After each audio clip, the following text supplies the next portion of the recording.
Ambivli railway स्थानकात इराणी जमावाची अंधेरी पोलिसांवर दगडफेक। कल्याण आंबिवली इराणी वस्ती नेहमीच वादात असते। आरोपींना पकडण्यासाठी आलेल्या पोलिसांवर दगडफेक करून सरकारी कामात अडथळा आणल्याप्रकरणी अनेकांवर गुन्हा दाखल करण्यात आले आहेत। कल्याण डोंबिवलीसह संपूर्ण मुंबई पोलीस दलात खळबळ माजवणाऱ्या आंबिवलीतील मुंबई पोलिसांवरील हल्ल्यानंतर स्थानिक पोलीस प्रशासन खडबडून जागे झाले आहे। पोलिसांवर दगडफेक करणाऱ्या 25 जणांवर विविध कलमांतर्गत गुन्हे दाखल करत 4 ताब्यात घेण्यात आले आहे, तर दगडफेक करणाऱ्या उर्वरित लोकांना खडकपाडा पोलिसांकडून कसून शोध घेण्यात येत असल्याची माहिती कल्याणचे डीसीपी अतुल झेंडे यांनी दिली।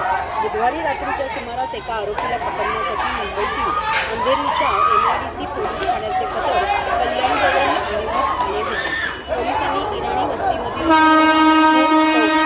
फातिमा, गाझी जॉन, शहजादी, गुलाम, मोसम, जाफर, नुरी, सेरा आणि इतर 20 अनोळखी व्यक्तींविरुद्ध गुन्हे दाखल केले आहेत।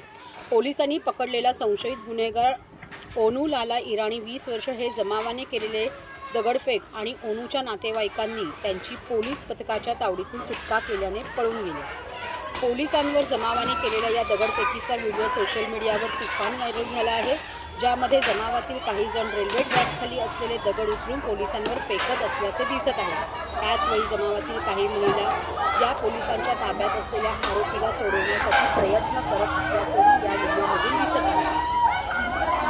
या गंभीर प्रकरणानंतर खडकपाडा पोलिसांकडून हत्येचा प्रयत्न, शासकीय कर्मचाऱ्यांवर हल्ला अशा विविध कलमांतर्गत गुन्हे दाखल करण्यात आले असल्याचे डीसीपी अतुल झेंडे यांनी सांगितले।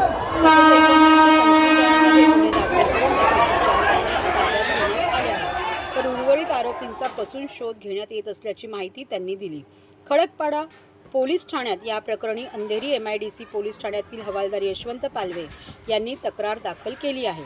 इराणी वस्तीमधील जमावाने पथकाच्या दिशेने दगडफेक करून दहशतीचे वातावरण निर्माण केले।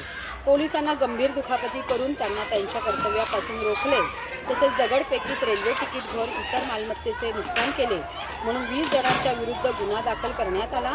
खडकपाडा पोलीस ठाण्याचे वरिष्ठ पोलीस निरीक्षक डॉक्टर अमरनाथ वाघमोडे यांच्या नेतृत्वाखाली दगडफेक करण्याचा शोध सुरू करण्यात आला आहे।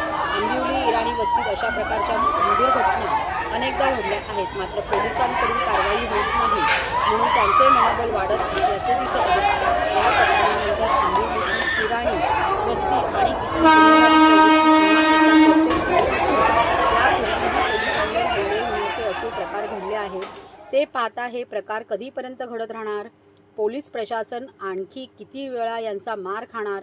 यांच्या मनामध्ये पोलीस आणि कायद्याबाबत धाक निर्माण होण्यासाठी आवश्यक ती कार्यवाही होणार आहे की नाही, यासारखे अनेक गंभीर प्रश्न निर्माण झाले आहेत। याकडे गांभीर्याने पोलीस प्रशासनाने पाहणे गरजेचे आहे।